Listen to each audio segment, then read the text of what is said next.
हमने communal civil code में 75 साल बिताए हैं, जो कानून धर्म के आधार पर देश को बांटते। अब समय की मांग है कि देश में एक सेकुलर सिविल कोड हो। हमारे देश में सुप्रीम कोर्ट ने बार बार यूनिफॉर्म सिविल कोड को लेकर जो चर्चा की है,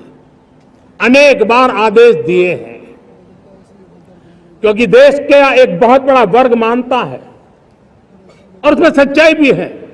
कि जिस सिविल कोड को हम लेकर के जी रहे हैं, वो सिविल कोड सचमुच में तो एक प्रकार का कम्युनल सिविल कोड है,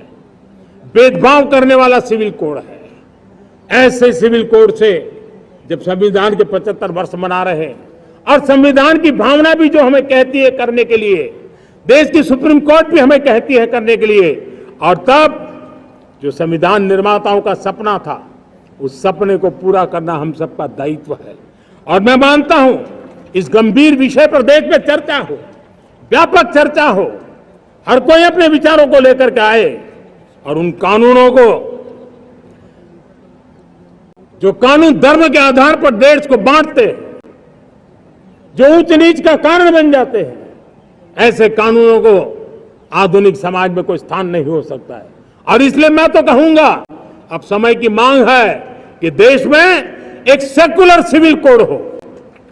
हमने कम्युनल सिविल कोड में 75 साल बिताए हैं, अब हमें सेक्युलर सिविल कोड की तरफ जाना होगा, और तब जाकर के देश में धर्म के आधार पर जो भेदभाव हो रहे हैं, सामान्य नागरिक को जो दूरी महसूस होती है, उससे हमें मुक्ति मिलेगी।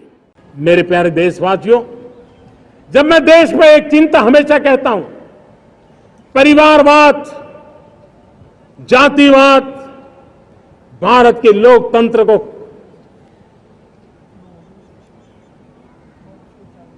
बहुत नुकसान कर रहा है। देश को, लोक राजनीति को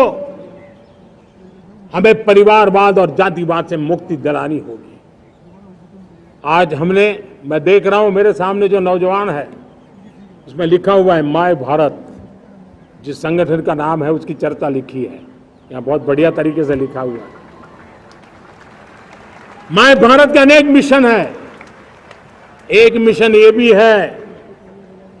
कि हम जल्द से जल्द देश में राजनीतिक जीवन में जनप्रतिनिधि के रूप में 1 लाख ऐसे नौजवानों को आगे लाना चाहते हैं। शुरुआत में 1 लाख नौजवानों को आगे लाना चाहते हैं, जिनके परिवार में किसी का भी कोई राजनीतिक बैकग्राउंड ना हो, जिसके माता पिता, भाई बहन, चाचा, मामा, मामी कभी भी राजनीति में नहीं रहे, किसी भी पीढ़ी में नहीं रहे, ऐसे होनहार नौजवानों को फ्रेश ब्लड 1 लाख, चाहे वो पंचायत में आए, चाहे नगर पालिका में आए, चाहे जिला परिषदों में आए, चाहे विधानसभा में आए, लोकसभा में आए, 1 लाख नए नौजवान, कोई भी प्रकार का पूर्व का राजनीतिक इतिहास उनके परिवार का ना हो, ऐसे फ्रेश लोग राजनीति में आए, ताकि जातिवाद से मुक्ति मिले, परिवारवाद से मुक्ति मिले, लोकतंत्र को समृद्धि मिले। और जरूरी नहीं है कि एक दल में जाए, उनको जो पसंद हो उस दल में जाए, वो दल में जाकर के वो जनप्रतिनिधि बन करके आगे आए। देश तय करके चले कि आने वाले दिनों में 1 लाख ऐसे नौजवान जो परिवार राजनीति से दूर दूर का संबंध नहीं है, ऐसे फ्रेश ब्लड आएंगे, तो सोच भी नहीं आएगी, सामर्थ्य भी नहीं आएगा, लोकतंत्र समृद्ध होगा।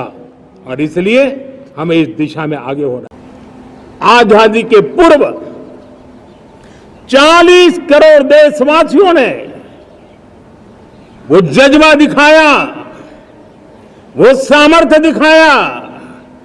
वो एक सपना लेकर के चले, एक संकल्प लेकर के चलते रहे। अगर हमारे पूर्वज, जिनका खून हमारी रगों में है, आज हम तो 140 करोड़ है,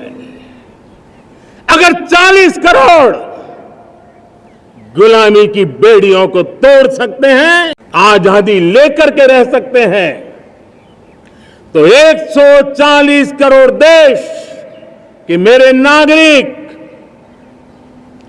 140 करोड़ मेरे परिवारजन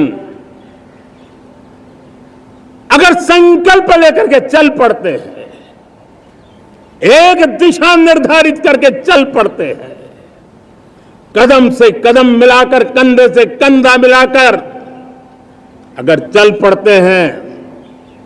तो चुनौतियां कितनी भी क्यों ना हो, अभाव की मात्रा कितनी ही तीव्र क्यों ना हो,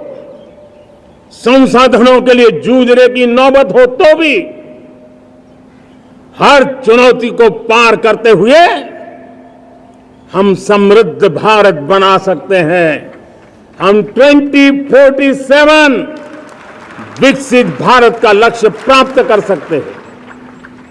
अगर 40 करोड़ देशवासी अपने पुरुषार्थ से, अपने समर्पण से, अपने त्याग से, अपने बलिदान से आजादी दे सकते हैं, आजाद भारत बना सकते हैं, तो 140 करोड़ देशवासी उसी भाव से समृद्ध भारत भी बना सकते हैं।